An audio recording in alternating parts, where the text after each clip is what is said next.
Estamos nuevamente para darle la gloria y la honra a nuestro Señor Jesús, compartir su palabra. El tema de esta mañana es Jesús llama discípulos. La base bíblica está en Lucas 5, del 1 al 11. Ya en estudios, desde que comenzamos esta serie de estudios, definimos que era un discípulo. ¿Recuerdan? Era aquel que seguía a Jesús. Y seguirle no era solamente seguirle, sino que obedecía al Señor Jesús. Ese era un discípulo, permanecía en Él y obedecía su palabra. Definimos lo que era un discípulo, un aprendiz, ¿no? Dentro de los puntos que vamos a ver este día, el domingo pasado tocamos un punto que decíamos la humanidad y la divinidad de Jesús, si recuerdan. Pues en este pasaje de Lucas 5 del 1 al 11, el Señor Jesús obviamente actúa su humanidad, pero hay algo que queda muy evidente y son las características de su divinidad. ¿Sí? Estos 11 versículos lo describen como totalmente humano, actuó y habló como un hombre, pero estos mismos versículos revelan que Él es más que un simple hombre. Este profundo incidente en su vida presentado aquí revelan con claridad su naturaleza esencial como Dios, su divinidad. 5 atributos divinos de Jesús son los que vamos a ver en este estudio. Primero, Jesús es la fuente de la verdad. Vamos a ir a nuestra base bíblica. Tengamos abierta nuestra Biblia en Lucas 5, del 1 al 11. ¿Qué les parece, mis hermanos, si antes hacemos una oración para que sea el Señor quien nos guíe en este estudio y sea Él quien nos revele su palabra y haga que anide en nuestros corazones? Oremos. Padre Santo, te alabamos y te bendecimos, Señor, y te damos gracias por todas tus bendiciones. Gracias, Señor, por el cuidado que tienes de nosotros. Gracias, Padre bendito, por tu palabra. Gracias por la obra que tu Hijo Jesús hizo por cada uno de nosotros. Rogamos, Señor, a tu Espíritu Santo para que sea Él quien nos dirija esta mañana y sea Él hablando a nuestras vidas. Por Cristo Jesús te lo pedimos. Amén. Bueno, voy a ir leyendo los pasajes según los vayamos ocupando. Vamos a leer ahorita Lucas 5, del 1 al 3. Dice la palabra del Señor: Aconteció que estando Jesús junto al lago de Genezaret, el gentío se agolpaba sobre él para oír la palabra de Dios. Y vio 2 barcas que estaban cerca de la orilla del lago, y los pescadores, habiendo descendido de ellas, lavaban sus redes. Y entrando en una de aquellas barcas, la cual era de Simón, le rogó que la apartase de tierra un poco, y sentándose, enseñaba desde la barca a la multitud. Muy bien, el contexto aquí, mis hermanos, están en el lago de Genezaret, nos dice la Escritura, conocido también como el Mar de Galilea, un lago de agua dulce, profundo, no muy grande, donde la pesca normalmente se hacía de noche. Era de día y los pescadores estaban, nos dice ahí, lavaban sus redes, lavaban los utensilios que ellos usaban para pescar, ¿no? Estaban 2 barcas, nos dice también. Pero hay algo interesante, dice: aconteció que estando Jesús junto al lago, el gentío se agolpaba sobre él para oír la palabra de Dios. Había 2 cosas. Una, la gente llegaba y se agolpaba con Jesús. Eso era lo que sucedía comúnmente, vamos a decir. Hay varias situaciones en las cuales el Señor Jesús se vio con la gente. Aquella ocasión cuando va con Jairo rumbo a su casa para sanar a su niña por la petición que le hizo Jairo, dice que la gente lo apretaba, no lo dejaba caminar. Sí, en otra ocasión también Marcos nos dice que ya tenía hasta una barca preparada para cuando sucedía eso. La gente lo orilló hacia el agua. Y algo muy interesante, dice, se agolpaban sobre él para oír la palabra de Dios. Y aquí me voy a detener un momento. La palabra de Dios, mis hermanos, aquí no es sinónimo de la Biblia. La palabra de Dios significa aquí, el sentido es fuente, ¿sí? O sea que la fuente es Dios mismo. Por lo tanto, estos hombres venían y literalmente escuchaban a Dios, ¿sí? El Señor Jesús era conocido porque le decían, él hablaba con autoridad, no como los escribas que repetían las enseñanzas recibidas. Él traía la enseñanza, ¿sí? Él en alguna ocasión, aquí mismo el libro de Lucas, en el capítulo 2, nos dice que cuando leyó aquel rollo de Isaías, Lucas 2:18, dice: el Espíritu del Señor está sobre mí, por cuanto me ha ungido para dar buenas nuevas a los pobres, me ha enviado a sanar a los quebrantados de corazón, a pregonar libertad a los cautivos y vista a los ciegos, a poner en libertad a los oprimidos, a predicar el año agradable del Señor. Y dice que él le dio el libro al ministro. Todos los ojos, dice, estaban puestos en él, estaban fijos en él. Y comenzó a decirles: hoy se ha cumplido esta escritura delante de vosotros. Pero dice, y se sentó. ¿Sí? Esa era la costumbre de la enseñanza de los rabinos. Se sentaban y entraban en una rueda ahí de preguntas y respuestas. Era la forma de enseñar. Ellos se sentaban, todos estaban sentados y escuchaban. Por lo tanto, nos dice aquí que el Señor Jesús se subió a la barca, dice, y se sentó. Entonces la gente venía a escuchar, como mencionamos, dice el versículo 1, oír la palabra de Dios. ¿Y qué era lo que el Señor predicaba que tenía a esta gente cautiva? Hay que señalar, él mismo lo dijo, ¿no? Muchos de ellos solamente venían por los milagros, por la comida, les dijo en una ocasión, pero había otros que sí venían con ese corazón dispuesto a escuchar la palabra de Dios. ¿Cuál era la predicación del Señor Jesús?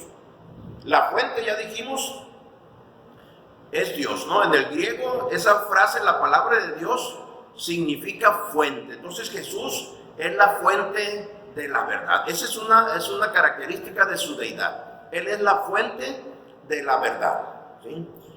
Si vamos dos versículos antes, capítulo 4, versículo 43, dice: pero él les dijo: es necesario que también a otras ciudades anuncie el evangelio del reino de Dios, porque para esto he sido enviado, y predicaba en las sinagogas de Galilea. Entonces su mensaje era este: el evangelio del reino de Dios, el evangelio de las buenas nuevas de que en Cristo hay perdón, de que en Cristo hay salvación, de que Cristo ofrece vida eterna para todos aquellos que creen en él.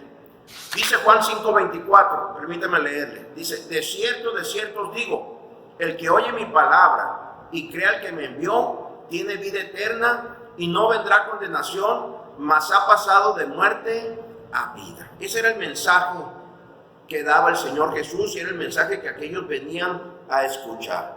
El evangelio del reino de Dios. Una segunda característica del Señor Jesús, mis hermanos, no solamente Él es la fuente de la verdad, sino que Él es omnisciente. Jesús es omnisciente y esa solamente es una característica de Dios. Omnis en latín es todo, ¿sí? Siente es ciencia, o sea, Él conoce tiene todo el conocimiento, podemos decir, ¿no? Jesús es omnisciente. Dice Lucas 5, 4 al 6a. Dice: cuando terminó de hablar, dijo a Simón: boga mar adentro y echad vuestras redes para pescar. Respondiendo Simón le dijo: Maestro, toda la noche hemos estado trabajando y nada hemos pescado, mas en tu palabra echaré la red. Y habiendo hecho, encerraron gran cantidad de peces y su red se rompía. Esto es muy interesante. El Señor termina de hablar y aquí ya nos menciona a uno de 3 personajes que va a mencionar, de los cuales también llamó para que fueran sus discípulos. El primero de ellos es Simón, ¿sí? Los otros 2 personajes que son mencionados por nombre son Jacobo y Juan, hijos de Zebedeo. Estos 3 hombres conformaron el círculo íntimo del Señor Jesús, siempre estaban acompañándole. Entonces termina de hablar el Señor y le dice a Simón: boga mar adentro, es decir, rema más hacia adentro y echad vuestras redes para pescar. Aquí hay dos situaciones. Cuando se dirige a Simón, le está hablando a él, boga mar adentro, pero luego se dirige al resto de los tripulantes, echad vuestras redes para pescar. ¿Sí? Es un llamado a todos. No es casualidad, mis hermanos, que el Señor Jesús estuviera en la barca de Simón Pedro. ¿Sí? El Señor es un Señor de propósitos, es un Dios de propósito, nuestro Dios. Por lo tanto, no podemos decir que fue una casualidad este encuentro, sino que Él quería, la intención del Señor era llamar a elevar a un compromiso a Pedro y a sus demás compañeros, a aquellos a los cuales Él iba a llamar. Pudo haber aquí una especie de duda. Respondiendo Simón le dijo, maestro, todas las noches hemos estado trabajando y nada hemos pescado, mas en tu palabra echaré la red. ¿Sí? Entonces, por un lado, el Señor le da una orden al Simón, boga mar adentro. ¿Sí? Y le dice al resto de la tripulación, echad vuestras redes para pescar. Jesús era un carpintero, mis hermanos. Imagínense, Pedro era un pescador experto.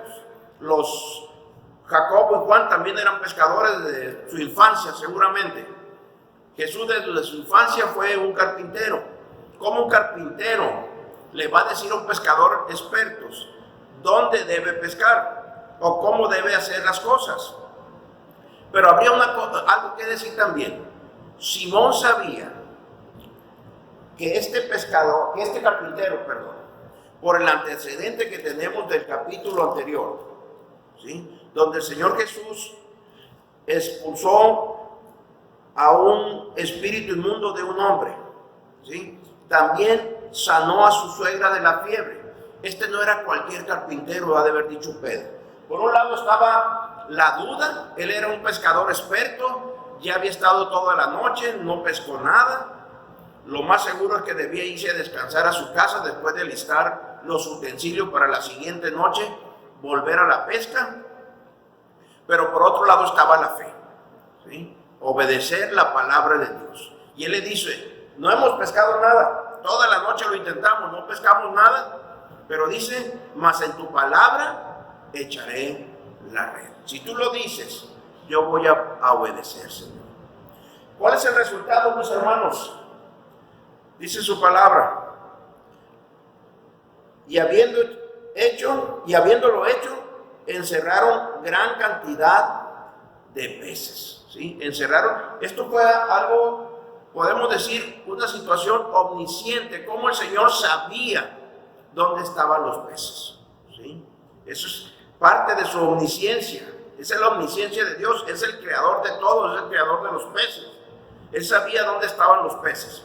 En otra ocasión también le dijo a Pedro, precisamente, cuando le cobraron aquellos impuestos, le dijo, le dijo un lugar, echa el anzuelo, y el primer pez que saques, vas a encontrar una moneda, dala por ti y por mí. El Señor sabía todas las cosas, mis hermanos. Él es omnisciente y ese es un atributo de Dios. Pero vaya, no solamente es omnisciente, también Jesús es omnipotente. ¿Sí? Dice su palabra, continuamos leyendo, y su red se rompía, dice el final del versículo 6.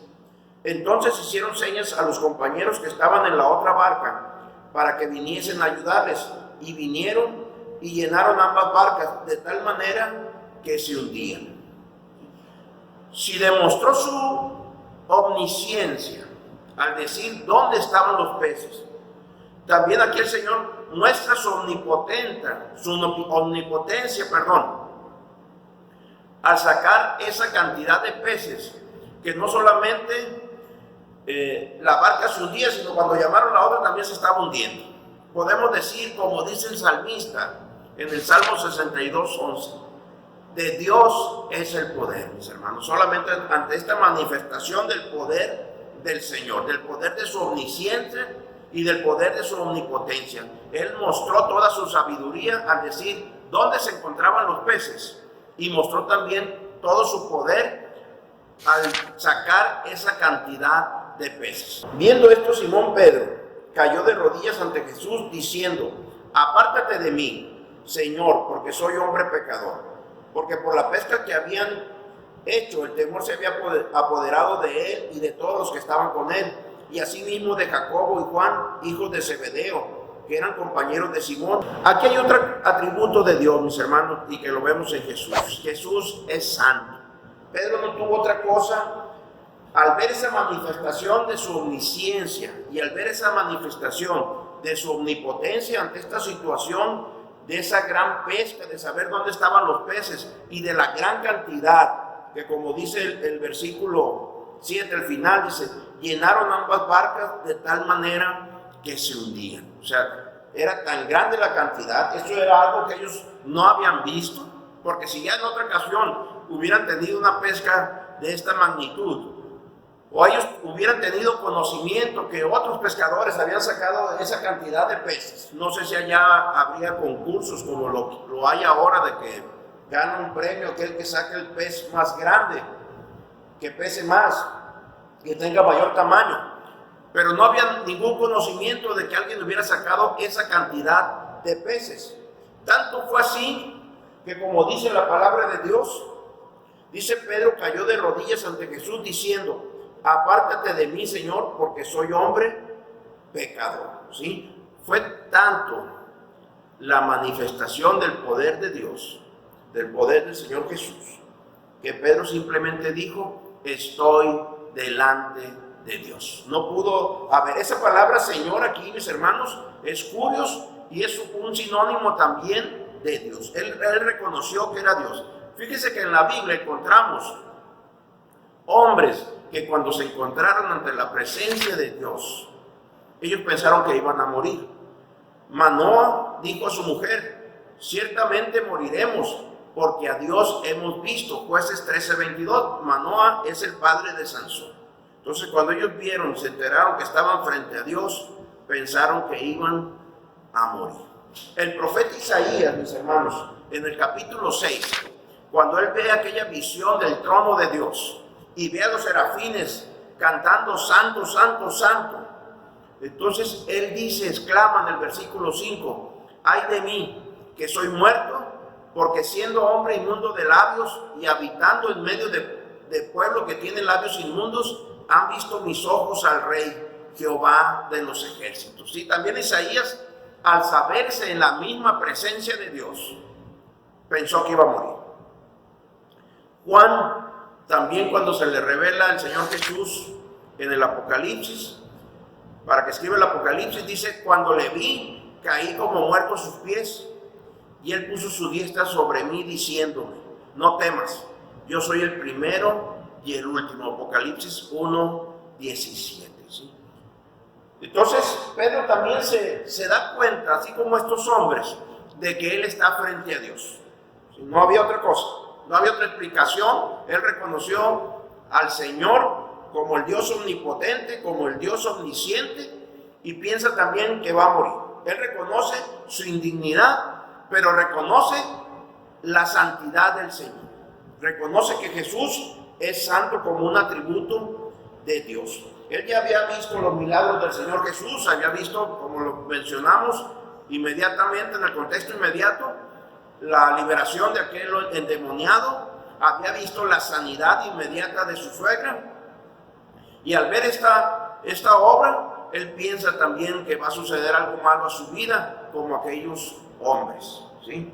Pero demos gracias a Dios que precisamente el Señor Jesús a lo que vino fue a darnos acceso a Dios, mis hermanos. Ahora podemos decir, como dice el escritor de los Hebreos: acerquémonos confiadamente ante el trono de su gracia. Jesús nos dio entrada libre al trono de la gracia de Dios. No a venir con un mediador, sino a venir directamente a Dios, mis hermanos. Y somos recibidos por Dios, somos hechos dignos por el Señor, por la obra de Cristo Jesús. ¿Sí?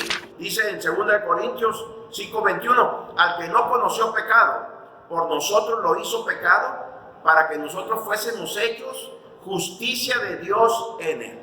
Justos como Cristo Jesús, por eso podemos llegar ante el trono de Dios. ante el cual Él nos ve santos y sin mancha, dice en Efesios. Así somos ante Dios, gracias a la obra y al mérito de Cristo Jesús. ¿Sí? Entonces, Pedro se asombró, se atemorizó, sus compañeros también. Entonces hemos visto que Jesús es la fuente de la verdad, mis hermanos, que Jesús es omnisciente, Él también es omnipotente, Él es santo, con esa majestuosa santidad que solamente Dios tiene. Pero no solamente Jesús es todo eso, Jesús también es misericordioso, como el Padre de misericordias que dice segunda a los Corintios. Proverbios 9:10 dice: el temor de Jehová es el principio de la sabiduría, y el conocimiento del Santísimo es la inteligencia. Podemos hablar de dos temores, mis hermanos. El temor reverente hacia Dios, ¿sí?, que dice la honra, podríamos decirlo, de Jehová es el principio de la sabiduría, y el conocimiento del Santísimo es la inteligencia. También hay un temor, como lo menciona Santiago: los demonios tiemblan, creen y tiemblan, ¿no? Ellos tienen temor porque saben lo que les espera. Hay un temor de aquellos que no tienen a Jesús, porque saben que les espera el día del juicio, el día de la ira de Dios. Pero el temor reverente al que nos llama el Señor, mis hermanos, es a honrarle, ¿sí? Pero Él tuvo misericordia de estos hombres. Sin duda ellos se llenaron de temor, tuvieron temor y pensaron: vamos a morir, ¿sí? Así como lo hizo Manoah, así como lo hizo Isaías, así como lo hizo Juan, cuando se vieron delante de la presencia de Dios. Isaías, ante la misericordia de Dios, fue mandado a predicar, mis hermanos. Juan, también por la misericordia de Dios, fue mandado a escribir el Apocalipsis. Cuando tuvieron ese encuentro con el Señor, ellos fueron comisionados por Él, ¿sí? La última parte del versículo 10 le dice el Señor a Simón: no temas, desde ahora serás pescador de hombres. Y cuando trajeron a tierra las barcas, dejándolo todo, le siguieron. Ese es nuestro Dios misericordioso, mis hermanos. No temas, ¿sí? Él quitó todo temor de Pedro, ¿sí? Él le mostró su amor, Él le dio paz en ese momento que este hombre se encontraba turbado. Fue como aquella ocasión cuando les dijo a sus discípulos en Juan 14 que no temieran, que no estuvieran ansiosos, que no estuvieran preocupados, que Él tenía el control de todas las cosas, que si Él se iba a volver por ellos. Él les dio confianza, Él les dio paz, ¿sí? Aquí hay algo interesante, le dice el Señor Jesús. Después de decirle: no temas, desde ahora serás pescador de hombres. Este era un hombre pescador de peces, ¿sí? Él sacaba los peces para muerte, mis hermanos, pero ahora iba a ser un pescador de hombres para vida. Él ahora iba a anunciar el evangelio también del reino de Dios, para que los hombres puedan vivir, para que los hombres tengan vida eterna, sentando las bases aquí de la gran comisión, que viene para todos. Este fue un llamado único para estos hombres, pero es un llamado general para todos nosotros, para toda la iglesia, el ser pescadores de hombres. Es algo hermoso, mis hermanos. Es un privilegio que el Señor hoy nos diga que seamos pescadores de hombres, ¿sí? Que podamos capturar hombres para que vivan, no como lo hacía Pedro con los peces. Él los capturaba para muerte, ahora va a pescar hombres para vida. Entonces, mis hermanos, como conclusión, las 5 características de la divinidad del Señor Jesús. Él es la fuente de la palabra, Él es omnisciente, Él es omnipotente, Él es santo y Él es misericordioso, los atributos que Dios tiene. Pero también tengo unas conclusiones prácticas. Vamos al final del versículo 5. Dice: mas en tu palabra echaré la red. Eso fue lo que le dijo Pedro a Simón. Como mencioné, no fue una casualidad que subiera a la barca de Simón. No fue una casualidad que se dirigiera a él. Él quería llevarlo a un nivel de compromiso a Pedro y a sus demás compañeros. Él dice, mas en tu palabra echaré la red. Creo y obedezco. Y así debemos de ser nosotros también. Eso fue lo que debió pensar Pedro. Ya pesqué toda la noche, no pesqué nada, pero yo te creo y te obedezco. No temas, desde ahora serás pescador de hombres, dice el final del versículo 10. Para pescar hombres, mis hermanos, necesitamos permanecer muy cerca de Jesús. Él dice, separados de mí, nada podéis hacer. Si nosotros queremos creer en la palabra del Señor y queremos obedecerle, necesitamos permanecer cerca de Él. Y como dice el versículo 11, le siguieron. Seguir a Jesús, mis hermanos, es estar cerca de Él y obedecer su palabra. Bueno, ese fue el estudio de hoy. Espero que sea para edificación de sus vidas. El tema del próximo domingo, mis hermanos, el título es Jesús enseña acerca del perdón. La base bíblica es Lucas 7, del 36 al 50. Hasta entonces, mis hermanos, que el Señor les bendiga. Tenemos una cita aquí nuevamente el próximo domingo. Dios les bendiga.